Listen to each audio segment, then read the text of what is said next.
We're gonna talk about the science of building an empire. I feel like every cat thinks that they're better than every other organism on the planet. The chemicals that we use in everyday life comes from oil. Anything you're using comes from oil. So if you think that you're being sustainable doing this, it comes from oil. Let's just be real. If it has a chemical in it that you can't pronounce, it came from oil. We're not plants, but like we can make our own energy Find if other we're things low. to get inspired by.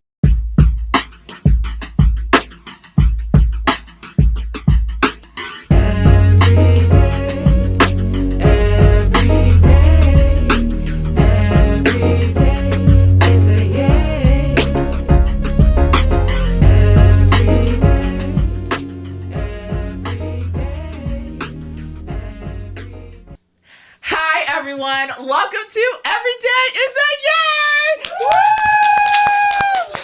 I'm your host, Jewel Faguni, and today we're with the iconic and my really good friend, Tarik G.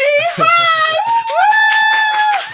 Tarik lives at the intersection of the sciences and the arts. He's a bioengineer and super passionate about being eco-friendly and sustainability, but also he has an iconic production company that does music, film, and more. But I'm gonna have him tell you more about his iconic self, period. Go ahead, Tarik. That was quite the introduction, Joel. Definitely appreciate you having me on the show. But I mean, yeah, you kind of got me. My name's Tarik. I do music, art, animation, sustainability, engineering, all that good stuff. And we're gonna get into it today. Yes! So today we're gonna talk about the science of building an empire. Okay. Ooh, we can get into it. That's a good topic. Look. But before we dive in, drum roll, please. Woo! We got the Goblin of Smile!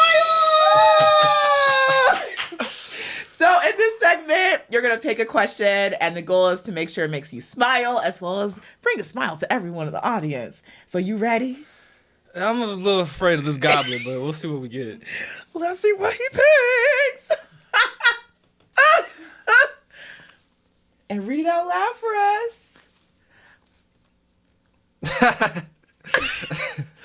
Ooh. If your pet could talk, what would they say? Ooh. Okay, so I don't have any pets. Me either. But my roommate does. Okay, period. Go a ahead. Cat and a dog. A corgi and then a black cat. I don't know cat species like that. Okay, period. All right. What would they say? I don't know. Merle, he's like a crackhead. I don't know. This dude, he just be running around the crib. Oh, you just for nothing. He tweaks out if you put a light on the roof or anything like that. I don't know. He's so, I don't know. And Apollo, I don't know. I think every cat has the same voice. Okay. What's the voice? Give me some imagery. I'm a cat. I'm very fun. Like, I don't know. I feel like every cat thinks that they're better than every other organism on the planet. Honestly, That's how they move. See that. I feel like they are like a nose up species. Yeah, I can see that. Oh, yes. Oh, this is the food? Yeah, not good for me. Like, dude, it's food. Like, just eat it. I don't know. Okay, I think that's what they say. See, I'm in the same boat. I don't have a cat, but I'm going to go off the cats on our set. So Sarah and Sadia have beautiful cats, Cornbread, and Stranger. Cornbread for a cat. Now, I don't got a lot to say about Stranger. Strange, he's cool. Corn! Y'all, Corn scratched me. So I don't really care what Corn has to say. No, I'm joking. I feel like if Corn could talk, I feel like Corn, I don't know. Corn has some, he has like a good heart. I feel like he kind of feels bad. It may be me projecting, being like, why would you scratch me? Like, that's just bogus. But I feel like he's curious she's curious why I don't like hang out with her. So, just don't scratch me. Or else I'll scratch back. Anyways, Man, you this open a space. Why they scratch you? I don't know. I was just sitting on the couch. I don't know why Corey scratched me. I'm very not a scratchable person. Purr. Kitty purr. So let's dive into the science of building an empire. Okay. What does your empire look like today? Love the name of the topic. Fire. Yeah, I mean it's an empire, right? Like you said, different subjects, the mogul in the making, that's the type Yeah. thing. Right now I got my 9 to 5. I'm a biotech engineer working at Lancetech. They're a carbon capture company Nice. looking to take waste from the atmosphere and create new novelty industrial chemicals with it. So it's a recycling company. Nice. Have the music studio, Anthill Sounds. Shout out Twan. Twan just got the touch like that. Period. Shout out to Twan, who made the theme song of the show. Period. Go ahead. You also made a bop. Just I gotta let you know that. We tried. Shout out to Dossie D too. Period. Okay. Yeah. So we got the music going on. That's incredible. Get to work with all the different artists. And then we have the animation. Project GK. Yeah. You can't give everything out, but Okay. yeah, we got it coming out. Maybe streaming service near you soon, but we'll see what happens. But yeah, the idea of the empire. I guess my most recent endeavor probably best suits that. I've been working with the Black Oak Center down in Pembroke, Illinois. Okay. And their biggest focus is empowering our community, getting back into, grassroots where we started, Black farmers, encouraging those and setting up our own energy systems and being sustainable, like you said. Nice. And it's been so fulfilling. Every time I go down there, any work I do, I feel like I'm doing my purpose when I work with them. It's pretty incredible. And that's really important. Like, what inspired you to get involved with the Black Oaks organization? Well, it was actually an artist that we worked with. Wow. He is the marketing manager down there. He does all their publicity. And he was like, oh, yeah, man, there's this group down here. And I know you'd be into it, Tarik. Come on down. So I went down there. And it's a topic really, really close to me where I'm from, down in Little Rock, Arkansas. Yeah. I grew up, I went to school in the West Ninth District of Little Rock. So the West Ninth District, little history lesson. Yeah, please let us know. I try to learn. Some. The West Ninth District, it used to be, we all hear about Black Wall Street, right? In Tulsa. Yeah. This was Black Wall Street before Black Wall Street in Oklahoma. It was, right after Reconstruction period. Okay. We had two newly freed slaves, John Bush and Keats, and they came together. They were very educated men, and they started creating enterprises for newly free blacks down in the South. And where their hub was Little Rock, Arkansas. No one would really think about that. And It's interesting because this is not in history books. I didn't learn about this at school. There's a reason for that. But Exactly. Yeah. We won't talk about that here. But yeah, and they basically set up this hub and these infrastructure, and for like 60 years it became an international company. They had started with insurance, and what ended up happening is the government and I'll say outside parties came in and really, typical story, came in, swooped in. Wow. We got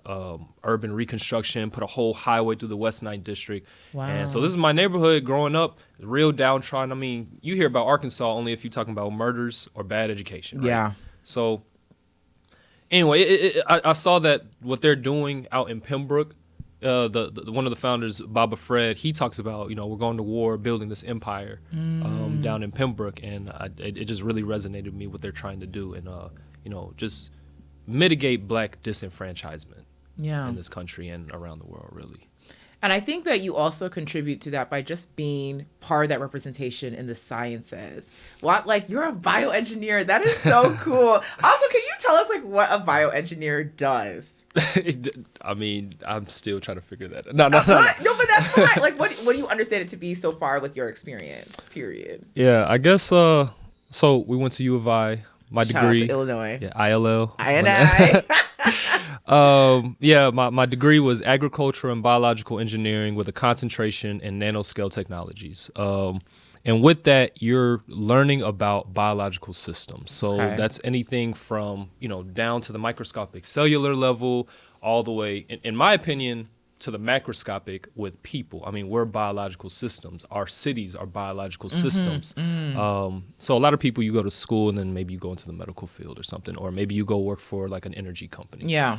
I want to take what I've learned from engineering, all the physics, the thermodynamics, the math, and bringing it into really the arts. We call it the arts, but really just into our communities by building these different franchises that don't necessarily have to be science related. Right? Exactly. I mean, that's where I have parallels because through computer science, that's how I bridged it into filmmaking, right? I use virtual reality to immerse people into those perspectives. So I understand like science can really be that direct pathway to the arts. Did you ever feel like you were pressured to get into sciences? Was that something you always wanted to do? Like, I'm curious how you ended up with bioengineering. That's a good question. Yeah. I have to reflect. I think growing up as a kid, I was always into the sciences. Like I was that kid watching Animal Planet, Discovery Channel, Period. watching Most Extreme, scared because they have a big old ant like zoomed in. Oh, I can't do bugs. Yo, I can't do bugs. Like, oh.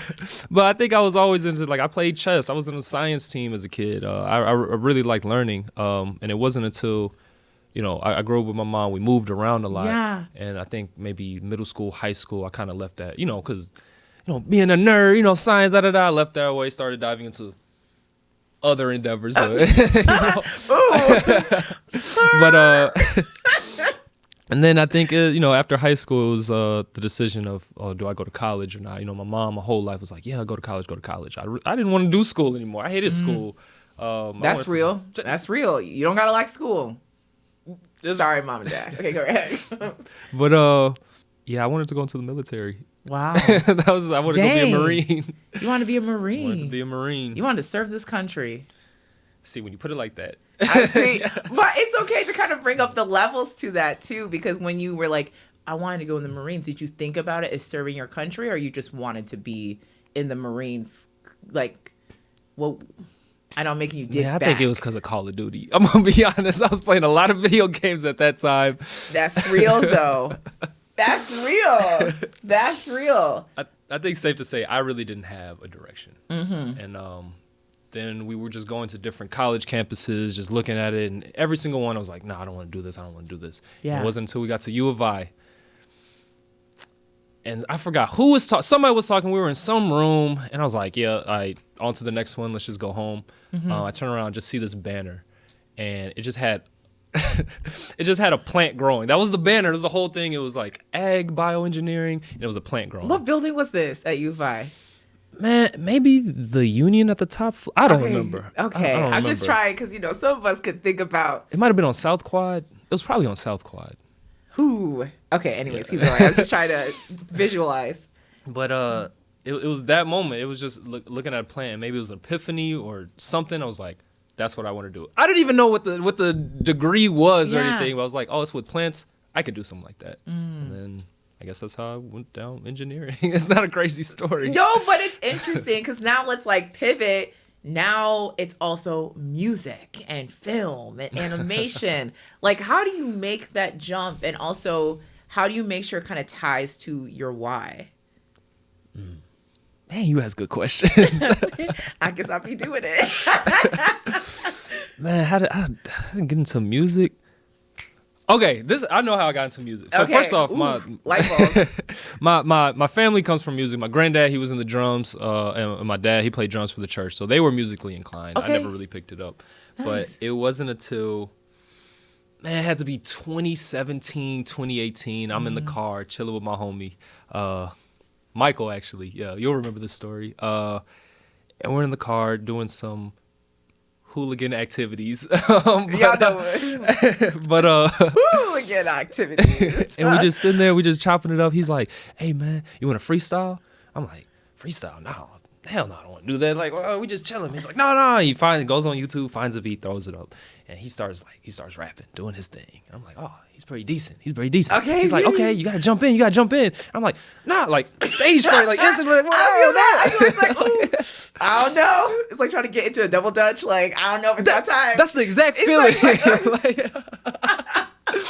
Man, the double dutch. It was like having to jump in. Is that jump in? Is this it? No, you jump in, hit you in the face. No, and then he was just like, just do it, dude. Like, just do it.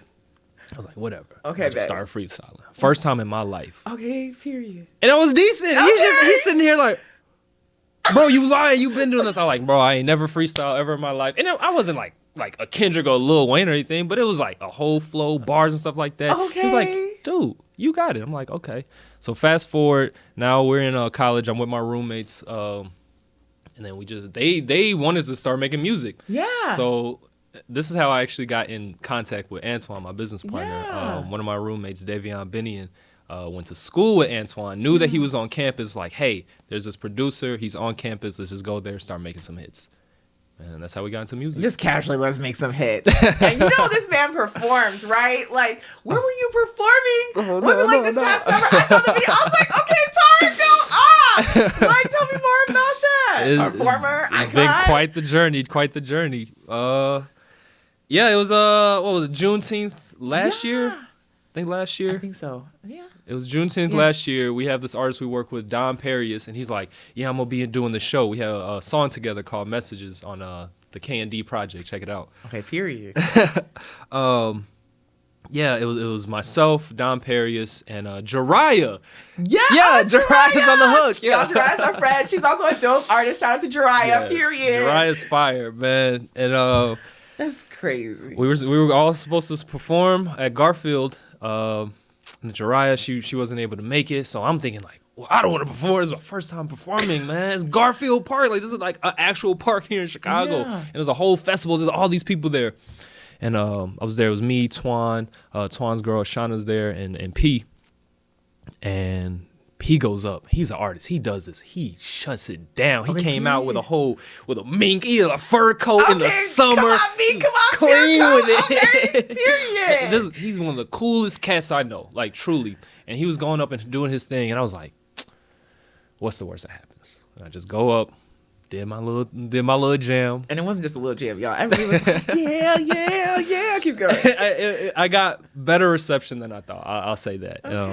And it was a fun time. After that, I was like, man, this is baby food. It's Gerber. This, anybody, it's not that Gerber. bad.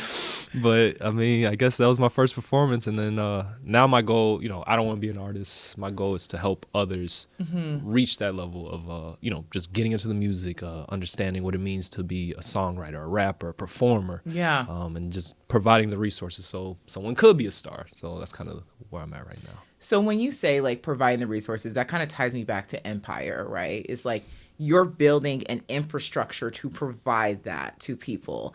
Kind of what ties what everything you're doing together. It seems like one of them is giving back and uplifting people. But yeah, I'm curious, like if it was a correlation, kind of like what ties together your empire? What is like your why, essentially? Man, another good question. Hitting with the hard balls. I mean, the why is just I think I found my purpose. After COVID hit, I think a lot of us, we got a chance to really be introspective for a long period of time. Mm-hmm. And I found my purpose was actually my name. My name, Tarik. My mom gave me that name. And it means to come to your door with good fortune. Wow. And good name. Shout out, mom. Hey, shout out, mama. But there was a time in my life where I wasn't proud of looking at myself in the mirror. Just the action I was taking, the relationships I was cultivating. It wasn't. I didn't see myself as the role model that my younger self would look up to. Yeah, and been there. And I think it was a time period where I just had to sit down. It's like, who do I want to be? Mm-hmm. And I wanted to be someone who comes to your threshold with good fortune. If you interact with Tarik, it's gonna be like, oh, it's just a good feeling at the end of it.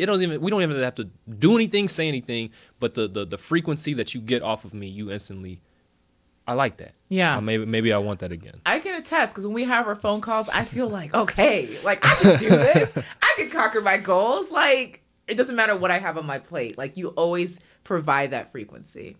Because it's true. I mean, I really, the purpose. I guess it's showcasing to every single human being on the planet that we have everything that we need internally. We were born with it. We don't have to go out to any of these external factors, factions, whatever you want to call them, to get that reassurance that, oh, I'm good. Oh, I'm a human and stuff like that.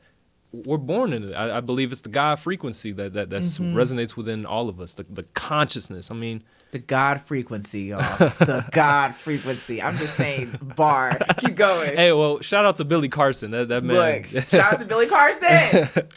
But yeah, we all can do it. We all can there's this whole wave of, I manifest and da da da da da, but like it's all what's coming out now is based in some real ancient knowledge, and that's what it is: manifesting, molding your reality to your desires. Yeah. And I think could go either way, right? It could go good or bad. If your desires are good, maybe you mold a good reality for yourself, your people, your community. If your desires are bad, the opposite. Yeah. So I think at first I had to look at my principles, set them straight. Look, because if you don't have principles, if you don't have a compass to guide you into this ocean that we call life, you're gonna get overturned by a sea. You're gonna get lost in the storm. Basically, once you get these principles, you can mold this reality for the betterment of yourself, your family, your people, and the world. And I think that's what I'm not gonna say what we should do. That's what I want to do. I want to try to bring that forth, because at the end of my life, I want to look back and it's like, oh, I'm glad at what every single action that I took. Maybe I take some L's. Maybe I F up, here and there. Maybe I hurt somebody. It happens. We're flawed beings, and that's okay to accept. But I want to be able to look back and say, that's good work. And call it a day. And then, knock off, go to heaven, whatever you believe, respawn, I don't know, whatever. whatever you adhere to. But I wanted to go back because you were talking about like how you have to reflect and be like, cool, if I don't clean myself up, if I don't actually reflect on myself, I can't get to where I want to be. What was that moment for you? It probably goes back to my family, trying to stop. This is the thing that I think every black person says, try to stop the generational curses. Yeah. And to overcome that, it has to start with yourself, right? People just like, oh, I don't want to do this, but don't really see that some of their subconscious actions are doing that exact thing that you're trying to avoid. Yeah. And it's not an easy thing. It's not an easy thing to be able to reflect. I feel like I'm still on this journey. I'm not going to be off the journey until I die. Like, truly, that's what I believe. But yeah, it was definitely just family. Yeah, I feel it. Yes. Like, I think for me, it was kind of that thing where it's like you keep saying you don't want to be this way, and then you recognize, oh my goodness, this is the way I'm acting. And then you have to dig into why, right? And you're saying family. Oh, this is tricky. We're going deep. No, but yeah, I think some of it is I had to also look at the way I came up. Like, we came here when I was really young to America, being the oldest. Like, there's a lot of things I had to navigate growing up, being who I am. And then it was kind of like around college time or after college time where I was like, no, it was after, where I was like, this is where I want to be, but why am I repeating the same patterns? Something's not hitting, but why? And then I had to really look like, I'm the person. I'm the problem. Like Taylor Swift says, okay? Like, I'm the problem. It's me. But part of it was like looking at, okay, this is where I came from. And this was actually what I was witnessing from what I love my parents. I love you, mom and dad, but therapy is real. Anyways. That's true. It's true. Even we got to look at our parents and be like, hey, we love you. And this comes from a place of love. We all got to work on it. We all might need therapy. Exactly. And my therapist, she's amazing. But I had to look at that, but I also had to look at myself too. So like, I do agree, is like once you actually do that self-reflection, and I agree, it's a journey you do your whole entire life, things do start, unlocking. I think for me personally, my biggest thing right now is breaking the spirit of people pleasing. I need to learn to not care at all. I love y'all, but I love myself more. But like that period. Yeah. But that is like, I know for me personally, like that's that one thing that I'm like really trying to focus on breaking free of. People pleasing. Yeah. You ever take that, it's like that personality, the Miles. Is it the one where it's like Myers-Briggs? ENTP? Yeah, that one. I know I'm like ENT, What is some of the letters? I don't know the letters. I just know the term. It was like protagonist. Yeah. It's probably, I don't know. We're pretty similar. So it's probably like one of those. Protagonist, entertainer, something type like of that. Thing. And I was like, one of the weaknesses that they say is like, yeah, you have so much energy. You want to do all these different things. You want to help everybody out. And what you'll end up doing is you'll stretch yourself thin. Can we talk about that? Because that's real. You do a lot of things. I do a lot of things. How do you find your balance? And I'll bring up something I brought up before. There's the text you sent me where you said don't let your W-2 stop you from your dreams or something like that. When we were trying to coordinate a call and I was like getting caught up in work, like that hit me, but immediately because I called you immediately. Like, how do you stay centered in your goals, like, but also maintaining that balance?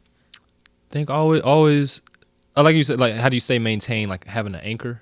Yes, I think first of all, how do you balance in the first place? I think that's like the more important question. Oh, I'm not the person to ask. I do not balance. I'm still working on that one. I think right now I give up sleep. It's pretty bad. The anchor. You give up sleep? Oh yeah, because I come home at like 2 a.m. sometimes and knock out, and then I gotta wake up like around 8 a.m. Dang. Yeah, that's pretty bad. Okay, so I'm keep you accountable. You gotta do better. Yeah, I know. Let me not be like that too, because that used to be me. So that's what I'm trying to say. Hey, apparently Da Vinci, he didn't sleep. He would just take periodic naps throughout the day. Well, I don't know if that's real or anything. We ain't trying to look like Da Vinci. We're trying to rise higher. Okay. But okay, Jewel. The thing that keeps me centered, man, just knowing who I am. I'm not saying this is just me. I do feel this for every single human on the planet, is that we are divine beings. At the core of what we are, we have this physical body, but we are light beings on the inside. And light exists. It goes. That's just what it does, and it goes out and creates. I mean, all of matter comes from light. I mean, it's in our name. Yeah. Human being. Like, if you break that down, hue, that's color. That's light. Man, not the gender, but the form that we reside in. And then being, that's an action. You put that together, you have light and form and action. Like, that's what we do.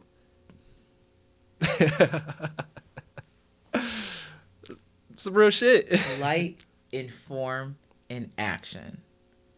The human being. Wow. I'm proud to be a human being. Right?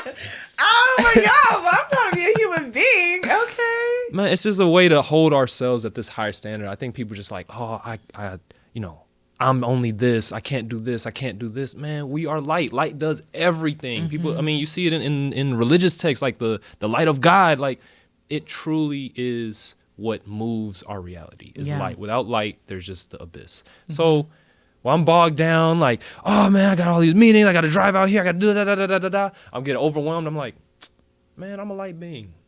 I'm just going to exist, and everything's going to be all right. Wow. No, because I'm just like, that makes so much sense now. Because I've always actually just been curious how you balance it all, but still maintain calmness. You know? And that kind of makes sense that you have that mindset where it's like, you know what? Like, I'm a light being. I might be saying that wrong. No, light. No, like, I'm living in the light. I'm living in the light. Because every day is a yay! So a big part of what we've been talking about is very fundamental to building like your own personal empire is that healing, right? When you think about birds, they don't look back when they're flying, right? They have to move forward. Yeah, bars. Okay. That's bars first. They have to move forward. So in that essence, let's talk about the execution of building your empire. What does that look like? Who inspires you? Execution looks like a mess.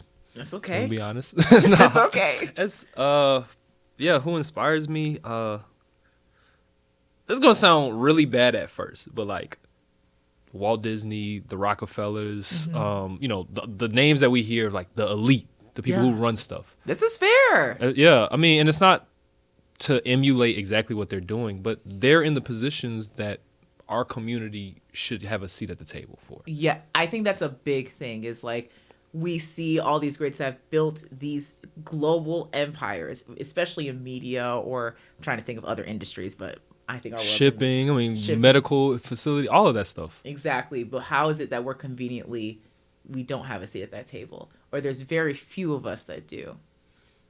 Yeah.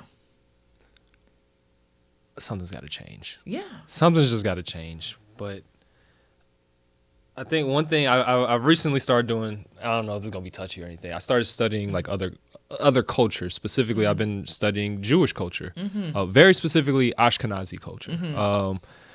But what I've noticed, and this is I used to be a process engineer at McCormick, right? So Yeah. food service, I was working on lines. And I know one McCormick. thing, yeah.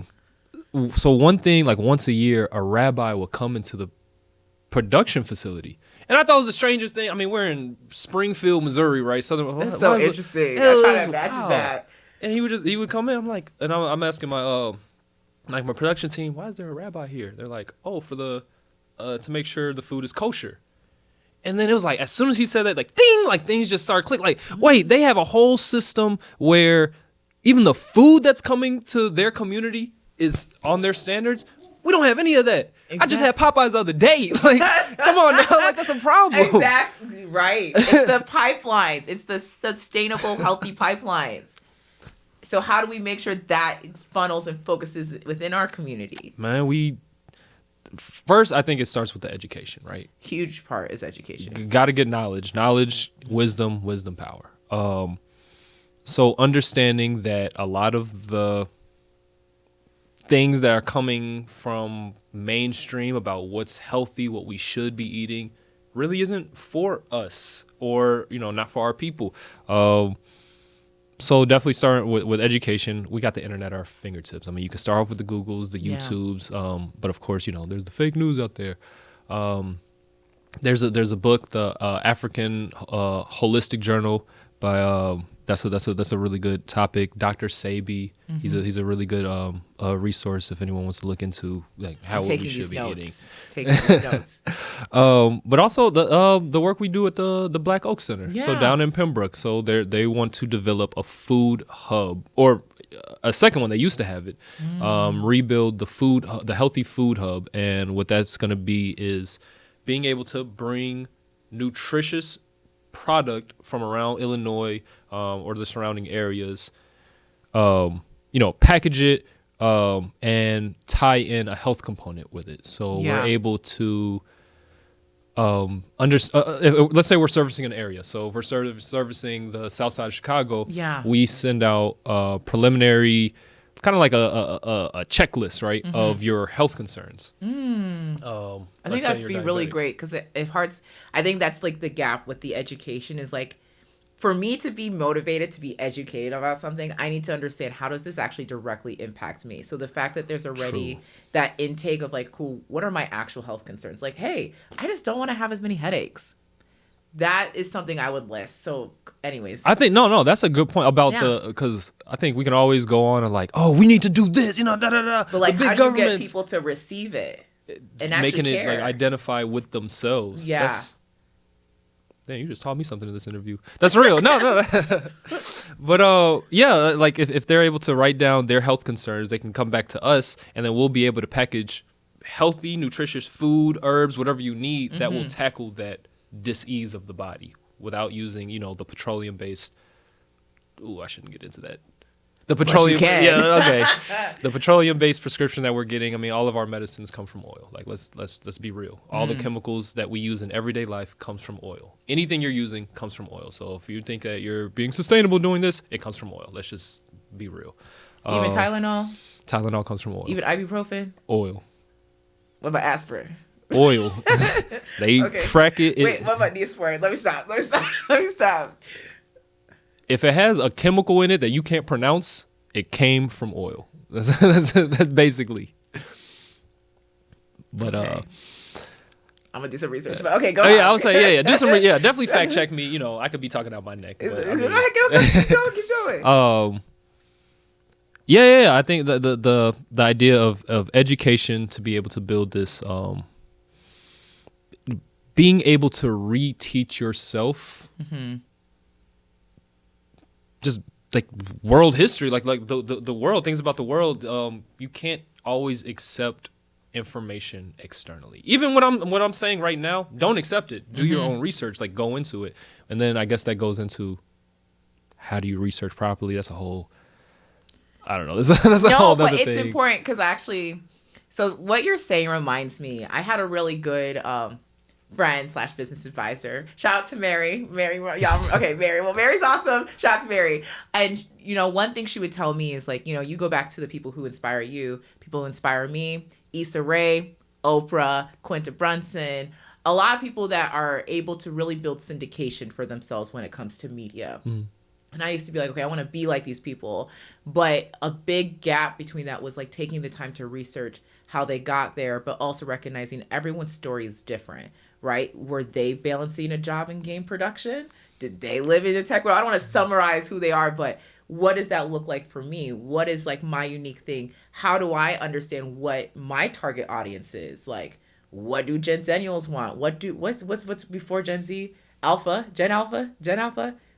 Everyone can agree. Gen Alpha? Gen Alpha? Is it Gen Alpha? I'm so bad with the letters. Who's 10 kids 10 and younger? Oh, yes.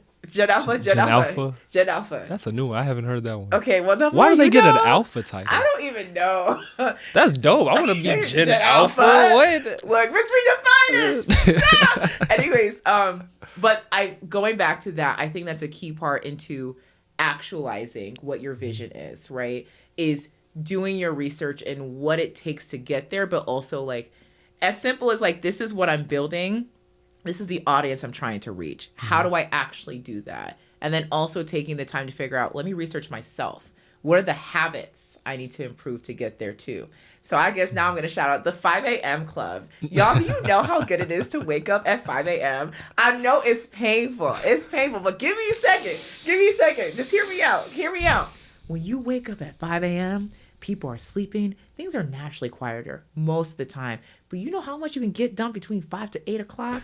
Y'all, I get up, I got my moment for reflection, spirituality, and then I can work out, and I still got time to work on my personal business, and I still haven't started my 9 to 5 yet. I'm just saying, try it today. Anyways, going back to it's like a whole commercial saying, for 5 a.m. club. You know you want to do it. But I'm bringing this all up because I would love to understand, like, what does a day in the life look like for you when you're balancing all these things and also thinking about the people you look up to. Like, I don't know what the Rockefellers did in their day-to-day, but yeah, what does that look like for you? Oh, let's definitely not talk about that on camera, but... Oh, man, you kind of selling me on this 5 a.m. club, to be honest. You should do it, yo. I used to wake up super early, like you said, get the workouts in, all that stuff. It's just the consistency, being able to keep it, you know. It's tough. Sleep is good. Like, it's decent. No, you still go to sleep. You just go to bed around like 10-ish. I know it's hard. That's the thing. See, that's the thing. I'll be at the crib by 9. Okay. I just don't go to sleep at 10. I just be up. I mean, you got to study yourself. You're right. But I do like that. You know what? I'm going to try it next week. Okay. I'm gonna let you know how it goes. Okay. We all would like an update. Okay. Man, 5 a.m. club. Yes. All right. Let's do it. What, do I get like a special jacket or something? I mean, look, stay tuned, coming soon. So, like, what are the systems, though, you put in place to, like, accomplish your goals? It's a good question. It's really the team. So if we're talking about the infrastructure, it starts with people. Like, if we're looking about asset management, the number one asset for any company, any person, whatever you're doing, is people, whether it be yourself or your team. For me, it's my team. Shout out to the Everyday ZA team. Right. Anyway, keep going. Hey, the team. I'll shout out to the GK project. Austin, Sam, Mylan, Juan. Y'all are incredible. Yassine, appreciate it, man. The Anthill team with Twan, Manny, Jeremiah. I don't have to list everybody out right now. But the teams, that's what it is. We can't do it all by ourselves. Yeah. I think I don't know if I'm big into anime. There's Go ahead. I honestly feel like a lot of people don't understand how many people like us are actually big into anime. Like, because it's dope. It's good entertainment. Like, it's pretty good art. But there's the show. If you're not an anime head, there's a show called One Piece, and the whole beginning of the show is the captain of this pirate crew who's going around making a crew so he can be king of the pirates. He has to have a crew to achieve his goal. Like, that's one of the most important things. So if we're talking about the execution, one, understanding that it needs to get done. Yes. If whatever you're working on, if you already have, you're probably doing it because it needs to happen. And if it doesn't happen, then there's going to be consequences. Yes. So being able to understand that. Then there was this one technique, my mentor hit me up. It was like, if it could get done right then and there, knock it out. Yeah, because then you're going to have endless to-do lists. I'm actively working, especially with game production. Ooh, that thing can pile up. We don't just act on it. See, you're good because you have like a structure and calendars, and you were telling me I need to get on that, which I definitely do. For real. But I think that helps if you have a list. So I don't have a calendar, like I don't have a Google Calendar, but I have my notes app. And every morning I write down everything that I need to do either for that day or for that week, just to knock it out. Cool. Staying energized. Yeah. Keeping your body up. I think people, and it's different for each person. I think people like us, we can make our own energy. Yeah. Like we're not plants, but like we can make our own energy. Find If other we're things low, to get inspired by. yeah, like even if it's not like, I don't know, maybe I don't want to speak for you, but like if you were in a like dark room by yourself, would you be able to energize yourself? Yeah. And be in that mode. Exactly. But being able to energize yourself to be able to go through 24 hours. I think that's really important. The structure, staying organized. I'm a Virgo. I don't know if that means anything, that makes but a lot of sense. That makes sense. Okay, so you're a Virgo. See, I lied. I'm actually a Taurus. No, I'm just you're not a Taurus because I would have known you're a Taurus because Taurus is the best because I'm a Taurus. Anyways, let's just say I know Virgos can be very freaking particular, which is kind of interesting because you're not on top of your calendar. But you know what? Let me not come at you with the horoscope because I know a lot of people are about to come at me. Well, so, you don't work with me. If you work with me, you'll be like, oh damn, this mad peculiar about everything got to be like this. So like my team back at work, they're like, oh my god, Tarik is like we work on a lab bench and it has to be clean. Like the bench has to be clean every day, and if it's not, it's a problem. It's a shared workspace, so I need to channel that into my calendar. I'll start scheduling stuff. This has been such a great conversation. Give it up for Tarik! Woo! So, what advice do you have for listeners who are trying to build their own empire? Oh man, read, Read. get books, start educating yourself. That's the first step. And then understand your purpose. Just keep on going. Don't stop. Don't stop till you get enough to stop. Till you get enough. Yes! All right. And how do you make every day a yay? Eat good food. Good. Smoke a little weed. I mean, that's fair. Drink water. Y'all heard it, folks. Y'all heard it. All right. How can we support you? Follow social media at Cognizant with a K and a X. Anthill Sounds. God Killers, the animated series. That's all we got. All on Instagram. Okay, period. Pew, pew, pew. Yes! Anyways, thank you all so much for watching us. This has been such a great conversation. And remember, you have the power to make every day a yay! It's it. We're done. Thank you so much. Yeah. Jay Breezy on the beat. It ain't heat. Wait, start over. Skeet, skeet, skeet. Y'all thought I have a little beat, but I'm gonna give y'all a little treat. I'm on the mic. I'm not light. You know what? I kind of bite. Grah, grah, grah, grah. And I love some lemons. And I love my lemons. Cause every day is a what? Yay. Is a yay. Every day is a what? Is a yay. Every day? Yay. Every day is a what? Yay. Every day